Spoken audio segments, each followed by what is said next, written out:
Love and death, a philosophical exploration. Love and death, two concepts that have occupied the minds of philosophers, poets, and thinkers for centuries, stand as eternal pillars of human existence. These two forces are intertwined in ways that shape our perceptions of life, our relationships, and ultimately, our mortality. They have a peculiar relationship, one that defines much of what it means to be human. In contemplating love and death, we find not only the expression of our deepest emotions, but also the recognition of our fleeting existence.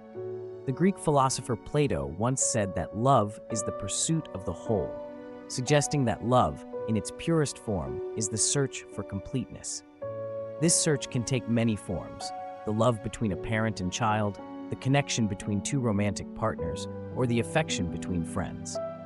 Each form of love offers a glimpse of unity and wholeness, yet it also reminds us of our separateness, of the space between two souls that can never be fully bridged. The desire for unity, however, is inevitably challenged by the inevitable end that is death. Death, on the other hand, is often seen as the ultimate separation, the final boundary that no love can transcend. In many philosophical traditions, death is regarded as the cessation of life, the moment when the soul departs from the body. Yet, there are other schools of thought that view death as a transition, a transformation, rather than an end. The existentialists, for example, argue that death is what gives life meaning.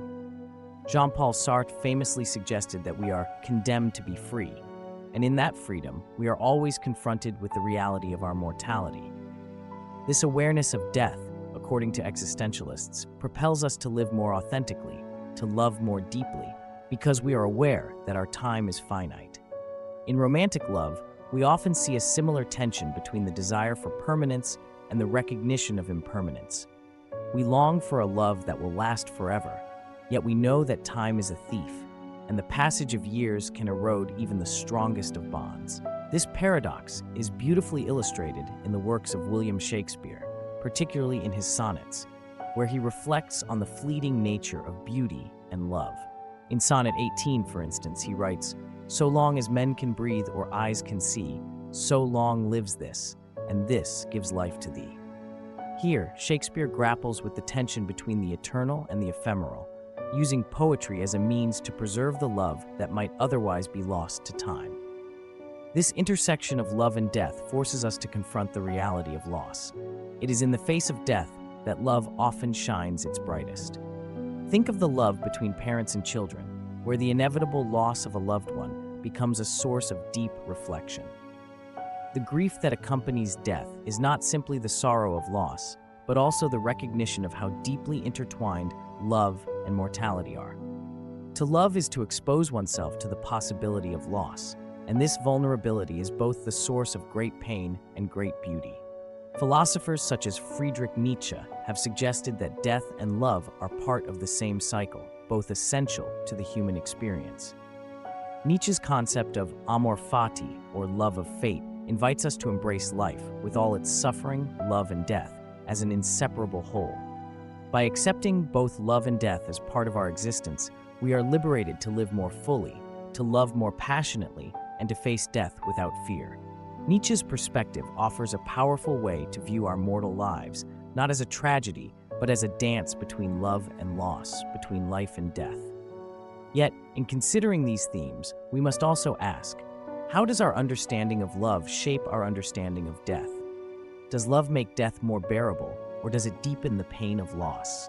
Is there meaning in love because of death, or does love stand as a defiance against the inevitability of death?